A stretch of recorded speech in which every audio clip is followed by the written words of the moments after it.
Again sa atin na sharing for bread of God in the name of the Father and to the Son and to the Holy Spirit. Amen. Lord, nagpapasalamat ako sa iyo, Lord, sa mga bagay na ibinigay mo sa buhay ko. Ipinagkaloob mo ang mga bagay, ang mga gabay sa araw-araw ng lahat sa buhay ko. Maraming salamat, Lord.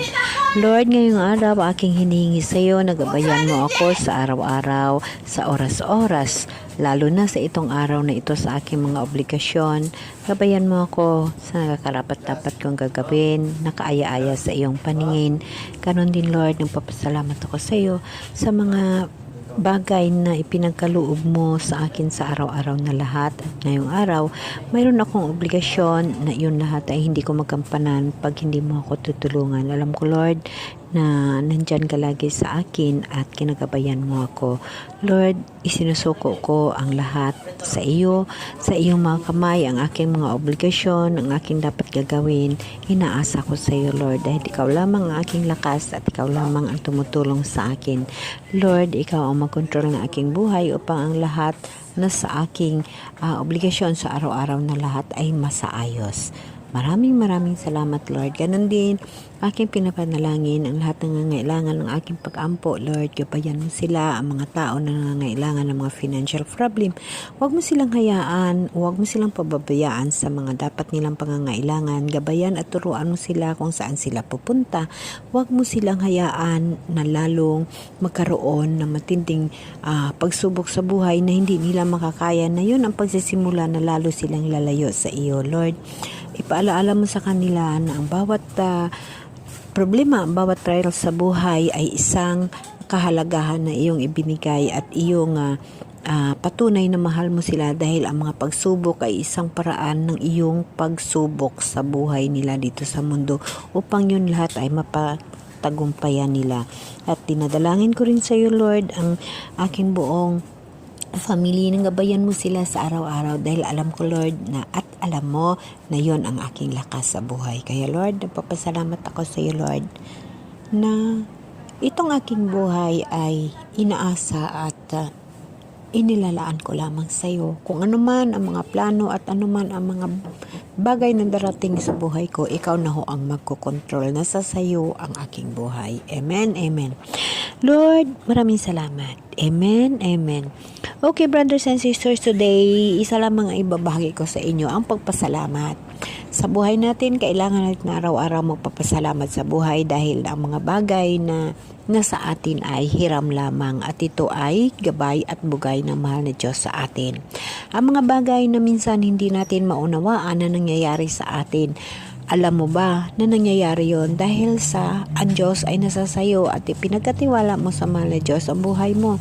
Ang araw-araw na gagawin mo, ipinagkatiwala mo sa mahal na Diyos ang sarili mong buhay, ang buong buo sa iyo. Kaya ang mahal na Diyos ang nag-step by step sa buhay mo, at iyon ay magugulat ka lamang. Bakit nagaganito at bakit nagkaganon, diba?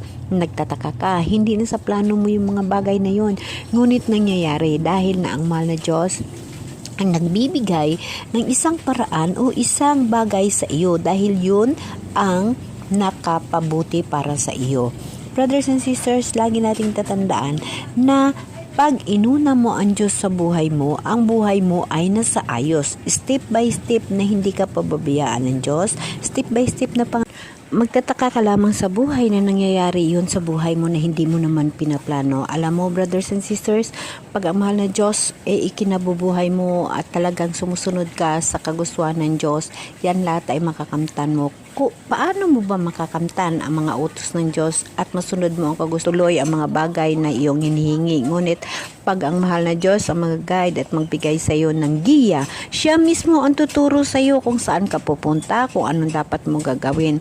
Brothers and sisters, reflection sa buhay ko mula noon hanggang ngayon, ang lahat sa buhay ko ay isinusuko ko sa mahal na Diyos at hinihingi ko sa Kanya na siya ang mag-control ng buhay ko, dahil hindi ko alam kung paano kontrolin ng buhay ko.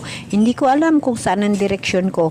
Hindi ko alam kung paano. Isa lamang hinihingi ko lagi sa mahal na Diyos, ang mamuhay na kasama siya. Ang mamuhay na yung pangarap na makasama ko siya sa tinatawag na buhay na walang hanggan. Ngunit pag ikaw tao, walang kontrol sa buhay mo, mapawala ka, ngunit pag iasa mo sa Diyos at iasa mo sa Kanya ang buong buo na Siya mismo ang magkontrol ng buhay mo, magugulat ka lamang. Bakit nangyayari ito sa buhay mo? Bakit ganon? Pero yun lahat ay safety. Ligtas ka sa mga bagay na ibinigay ng Diyos sa'yo. Kaya, brothers and sisters, napakalaking armas natin sa buhay ang Diyos.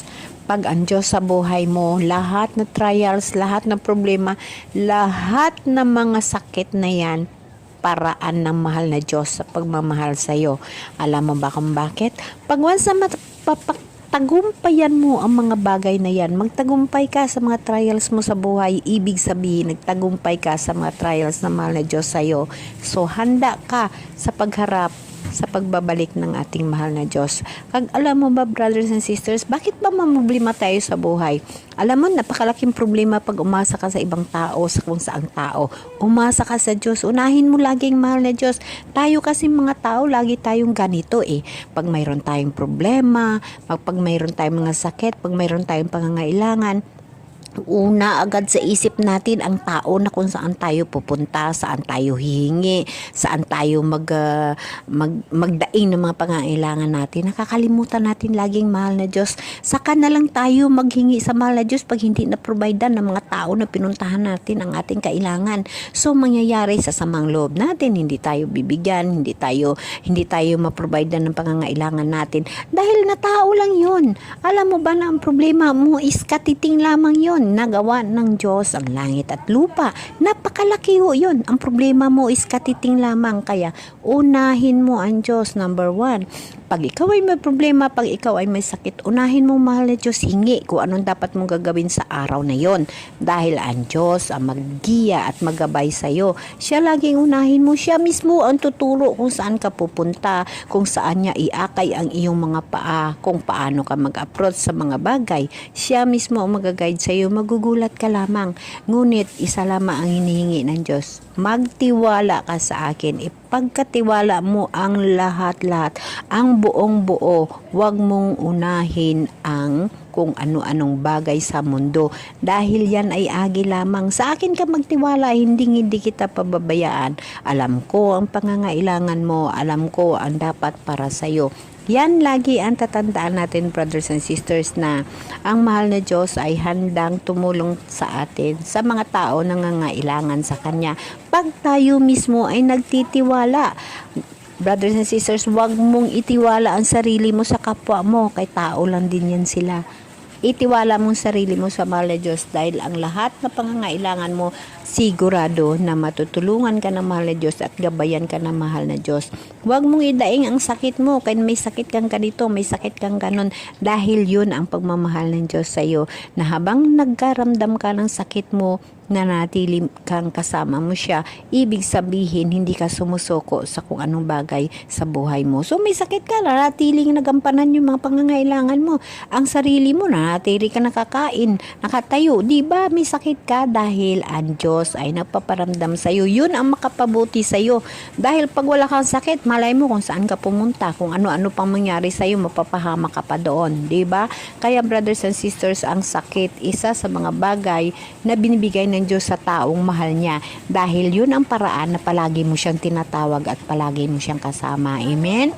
Amen. Lagi nating tatandaan na ang trial sa buhay, ang sakit sa buhay ay isang paraan ng mahal na Diyos na ipinapakita niya na mahal niya tayo, dahil sa mga bagay na yon ay tayo'y lumalaban kasama siya. Bakit? Pag magkasakit ka, sino bang tinatawag mo? Yes, tumatawag tayo sa doktor, sa mga tao, pero mas lamang tayong tumatawag sa Diyos. Ang kailangan lang natin, isurrender ng buong buo ang mga bagay na yon. Amen? Amen.